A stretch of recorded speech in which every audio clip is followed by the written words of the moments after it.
Okay, so let's talk Pittsburgh Steelers draft. Obviously, this was a very controversial draft. A lot of people were not a big fan of the Pittsburgh Steelers and how they drafted. Let's just jump into it. So, first, in the first round, they got Naji Harris, who I think everyone agrees is a great player. Like, no one's really, I mean, some people aren't a huge fan of him as a back. Personally, I am. He can block, he can receive. You know how much I value a halfback who can block. He can block. I was half hoping the Buccaneers would get him in the first round, to be honest, because that's kind of something we could, do a lot better given our situation. Anyways, that's irrelevant. We're talking about the Steelers. Really good vision, good east-west movement. There's a lot to like about Harris.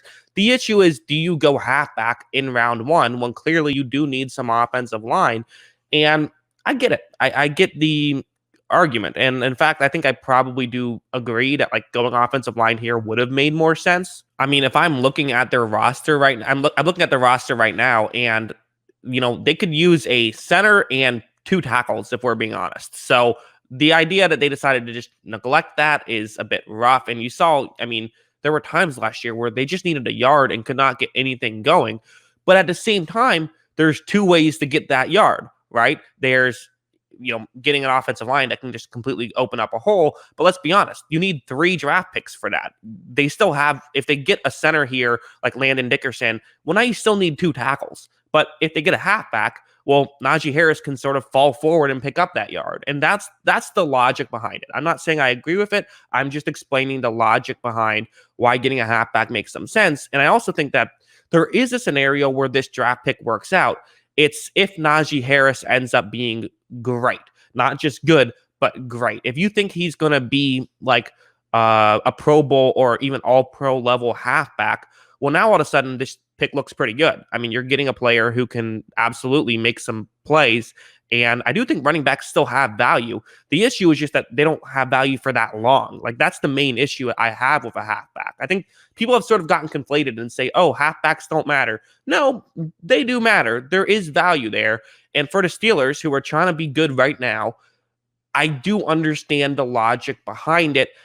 Even if it's not necessarily what I would have done. I think Landon Dickerson on the board, get Landon Dickerson, get a halfback in round 4, get like Ramondre Stevenson or something.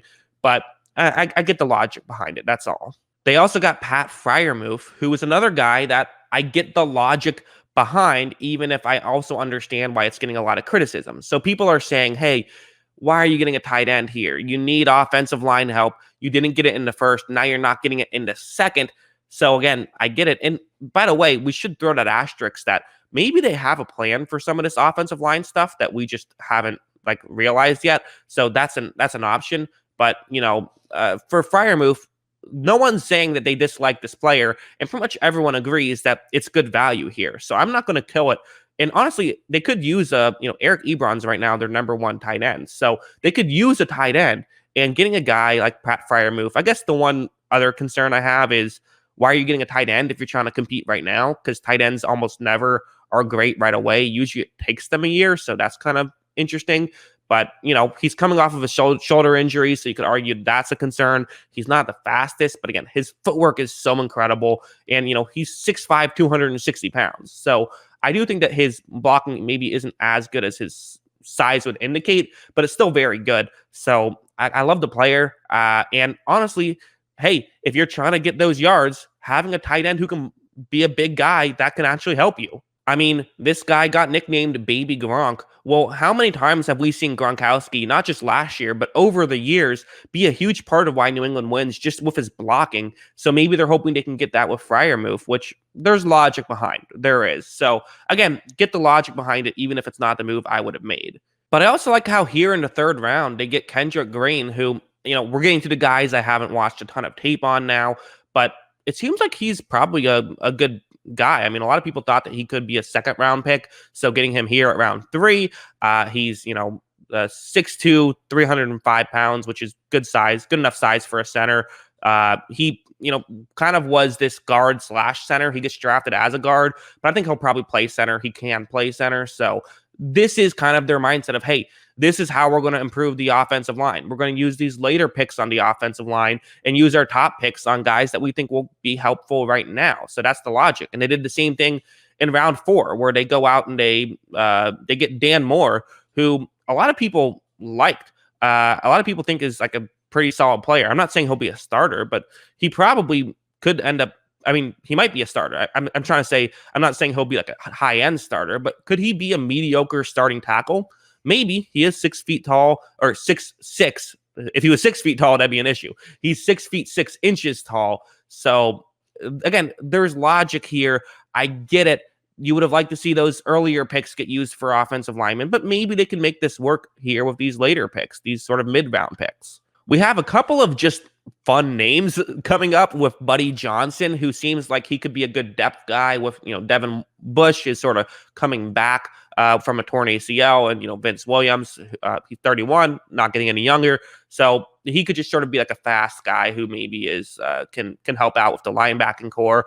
And Isaiah Loudermilk, very fun name. He's 6'8", so I'm already interested just with that. 293 pounds. So I wonder if the logic with him is he going to be an edge guy, or do you put him in as a defensive end just because of the size? He's a huge guy. So he usually plays defensive end, and I believe that's in a 4-3 though. So maybe in a 3-4 defensive end, that could be it's an interesting move for me. And, I don't hate it at all. Getting someone with great measurables, sometimes with these later picks, that makes sense. So their next two picks, Quincy Roche and Trey Norwood, getting an outside linebacker / it's an edge rusher, and then getting Trey Norwood, who's a safety. Really, this just kind of feels like they needed some depth. They need an extra guy in the room for secondary and also for edge. So I get this. I get both of these moves. Again, I don't know too much about the players, but in terms of the position, that does make sense to me. And round 7, we have a punter. So I love getting punters or kickers in the 7th round. I think that makes sense. I don't like doing it any earlier than that, just because, especially with kickers, it's such a wild card getting a rookie kicker. But like for a punter, they tend to be a lot less of a wild card, and getting someone in the 7th round who could be the best punter available, to me, that's worth giving up a 7th round pick that most teams tend to use for special teams guys anyways. So I like the pick. I think it's smart. I always love, and it's just fun, right? Punters getting selected in the 7th. So, I get the concerns about the Steelers, but the reality is if Ben Roethlisberger can play next year, this is still a good football team. That's how I feel. And Naji Harris, I think, will be good. He will help them. Pat Freiermuth, maybe it won't be immediate, but he will help them. They did get some offensive line help. Maybe they didn't get stars, but they got some players who can play. I think Kendrick Green will be a day one starter. I think that Dan Moore could be a day one starter and probably will be. So they potentially have improved 2 positions on their offensive line. I think it says more about their offensive line as a whole where it was as opposed to where they are now.